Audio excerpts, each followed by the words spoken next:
안녕하세요, 유한입니다. 기록이라는 건 나이에 상관없이 인생에서 정말 유용한데요. 알고 보니까 저희 아빠도 의외로 이런 기록을 꼼꼼하게 해오셨더라고요. 그래서 저는 이 기록을 크게 세 가지 장점이 있다고 보는데요. 첫 번째는 시간을 효율적으로 관리할 수 있다는 점. 다들 바빠서 시간이 진짜 귀하잖아요. 두 번째는 바라던 꿈을 현실로 만들 수 있다는 점. 이따가 자세히 보여드릴 건데 여기 기록대로 정말 다음 해에 이루고 교육 입소를 합니다. 세 번째, 나의 내면을 성장시킬 수 있다는 점에서 어려운 상황을 지혜롭게 대처할 수 있는데요. 무엇보다 기록은 사람의 세계관을 확장시킬 수 있다는 점이 매력 포인트인 것 같아요. 그래서 기록을 일찍 시작할수록 단연코 좋은 점을 많이 얻을 수 있다고 생각해요. 그동안 제가 작성한 다이어리 중에서 이게 최근 3년치 다이어리인데요. 새로운 애가 오기 일주일 전쯤 교보문고 가서 구매하거나 가게 사장님께는 죄송하지만 교보문고에서 물건을 봐놓고 인터넷으로 주문하면 저렴하게 구매할 수 있는데요.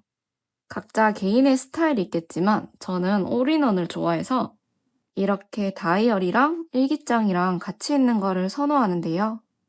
그리고 쉽게 쓰려는 성향이 있어서 가장 먼저 그 해에 이루고 싶은 것을 포스트잇에 간단하게 적고 붙여놔요. 그 다음 세부사항을 뒷장에다가 적는 건데요. 일단 여기 적힌 대로 인도 갔다 오고 유튜브는 작년에 시작했다가 갑자기 직장이랑 집에 큰일이 생겨서 중단하고 인스타만 하게 되는 변수가 있긴 했지만 다 시도는 했었어요. 그리고 저는 뒷장에 세부사항을 적을 때 영어를 매일 아침 하는 이유는 여행을 하기 위해서 이렇게 목표를 왜 이루어야 하는지 또 인스타를 키우기 위해서 5주 동안 손글씨랑 일반 글씨를 섞어서 업로드를 한다. 목표를 이루기 위한 행동을 적었는데요. 그러고 보니까 2024년에 제가 글쓰기 모임 적어놓은 것처럼 제안을 받았었네요. 그리고 이 내적 성장이 2024년에 진심인 해였던 것 같아요. 인생은 진짜 어떻게 될지 아무도 몰라서 뭐든 행동해보는 게 좋은 것 같아요. 저는 기록을 효율적인 삶을 살기 위한 도구로 사용하는데요. 본격적으로 목표를 이루기 위해 그날 해야 할 일을 미리 쪼개서 적어놨거든요. 예를 들어 저는 블로그에 글을 매일 올리고 하루에 영어 3장씩 하고 책을 완독했었네요. 이렇게 써놓으면 해야 할 일을 계속 생각하지 않아도 돼서 편한데요. 마치 수첩 매니저 같은 느낌? 앞에 네모칸을 그려놓고 행동 완료된 거를 체크하고 만약 그날 못한 게 있다면 다음 날로 옮겨서 해도 괜찮거든요. 이런 것들이 모이면 내가 뭘 해왔는지 한눈에 볼 수 있어서 굉장히 뿌듯함을 느낄 수 있어요.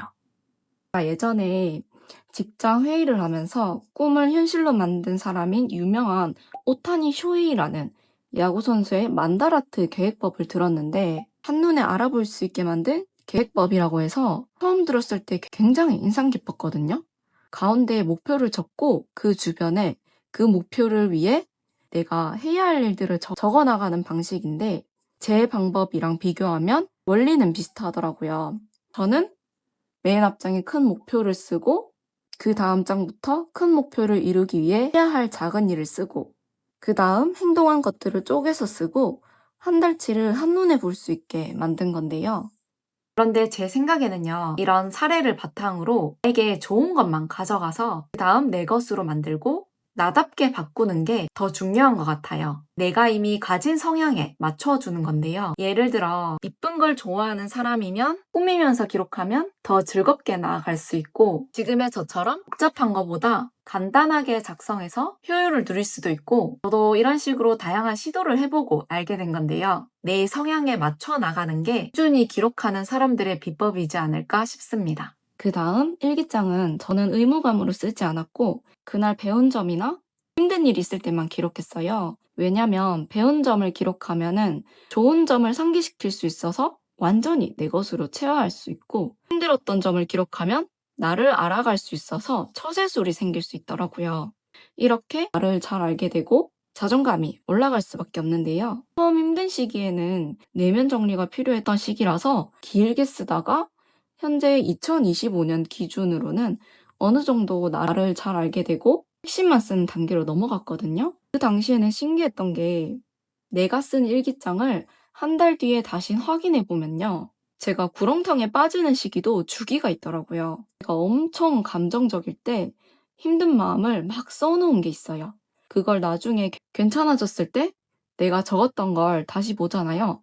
그러면 내가 저렇게 심각한 마음을 가진 적이 있구나 하는 신기한 마음도 들거든요. 이게 좋은 점이 뭐냐면 똑같은 힘든 시기를 겪게 되면요. 아, 내가 그 시기가 왔구나 하면서 예전처럼 감정에 쉽게 휩쓸리지 않고 나를 객관화할 수 있는 안목을 키우는데 굉장히 큰 도움이 되더라고요. 일상을 행복하게 살기 위해서 감사한 마음도 가끔 기록했는데요. 여기에 불순물 없는 깨끗한 물을 먹을 수 있는 것에 감사한다 이런 말을 써놨는데 이게 감사할 게 없어서 쓴 게 아니라 제가 매일 아침마다 듣는 TBS 라디오 어학당에서 들었던 말인데요. 해외 물에는 중금속이 많아서 대부분 끓여 마셔야 한다고 하더라고요. 그에 비해 우리나라 물이 굉장히 깨끗한 편이라고 합니다. 그래서 유독 우리나라가 아아를 많이 마시는 나라인 이유다 이런 말을 하시던데 우스갯소리일 수 있지만 특정 나라에 앙심을 품으라고 하는 말은 아닌데요. 일제강점기에 우리나라에서 자라난 품질 좋은 쌀은 대부분 일본으로 넘어가고 정작 우리나라 사람들은 우리 쌀을 못 먹고 수입 쌀을 공급받게 되거든요. 지금은 우리가 많은 조상님들의 희생 덕분에 국산 쌀을 마음껏 먹을 수 있고 쌀 한 톨 한 톨에 감사한 마음을 가질 수 있다는 예시를 한번 들어보았는데요. 저는 이 일기를 다 쓰고 한 달에 한 번씩 확인하거든요. 확인할 때 제가 써놓은 일기에 핵심만 동그라미 해놓으면요. 6개월 뒤나 1년이 끝나기 직전에 이 표시한 핵심만 빠르게 확인할 수 있으니까 시간도 절약되고 내가 얻게 된 깨달음이나 지혜를 쉽게 가지고 다음 해를 이어서 시작할 수 있어서 너무 좋더라고요. 저는 이 방법들이 편하고 효율적이었어요. 일기나 계획뿐만 아니라 요리 레시피도 이렇게 정리해놨거든요. 이 방법은 사실 저희 아빠를 따라한 건데 처음에는 다른 좋은 레시피를 따라했다가 나만의 것으로 만들고 이렇게 포스트잇에 써놓으면 일일이 검색하는 것보다 내가 적은 거라 알아보기 쉽고 편해서 잘 활용하게 되더라고요. 기록 덕분에 마늘장아찌를 맛있게 잘 담갔어요. 기록하는 것 중에 인덱스를 활용한 필사도 굉장히 추천드리는데요. 직장생활 스트레스 푸는데 이 책이 너무 좋더라고요. 미드나잇 라이브러리 매트 헤이그 작가가 쓴 다른 책인데 저녁에 샤워 끝내고 책상이나 침대에 편한 상태에서 책을 한 3장에서 5장 정도 읽고 싶은 만큼만 읽었는데요. 그 다음 마음에 와닿는 문장을 인덱스로 이렇게 붙여놔요. 다이소 가면 이쁜 파스텔톤 인덱스를 1,000원에 구매하실 수 있어요. 그 다음 그 표시한 문장들을 필사하는 건데요. 이게 저의 필사 노트들인데 하루에 문장 1개나 2개씩 짧게 필사했는데 어느새 이렇게 많아졌어요. 필사가 진짜 심신 안정을 갖는데 굉장히 도움이 많이 되더라고요. 무엇보다 필사한 문장들이 일상에서 문득 떠오르게 되니까 삶이 긍정적인 기운으로 채워지는 기분이었어요. 소위 말해서 직장 상사가 저를 못 살게 구는 상황이 오면요. 그런 일마저도 나의 성장을 위한 엑스트라가 또 등장했구나. 휩쓸리지 말자. 이런 식으로 나를 돕는 긍정적인 문구가 딱 떠오르게 되니까 내 주위에 든든한 방패막이 생긴 것 같은 기분을 느낄 수 있더라고요. 물론 주변의 괴롭힘이 너무 심하면 그냥 욕하고 내 편 들어주는 게 좋을 때도 있어요. 필사라는 게 간결하게 핵심만 적는 거잖아요. 그래서인지 메타인지도 높일 수 있더라고요. 학교에서도 선생님이 칠판에 써놓은 필기는 수업 다 듣고 나서 쓰라고 하잖아요. 마찬가지로 책 읽고 선 이해, 후 필사하는 거라서 전체적인 맥락을 파악하는 데도 도움을 주더라고요. 그래서 일상에서도 여러모로 긍정적인 영향을 받는다고 생각해요.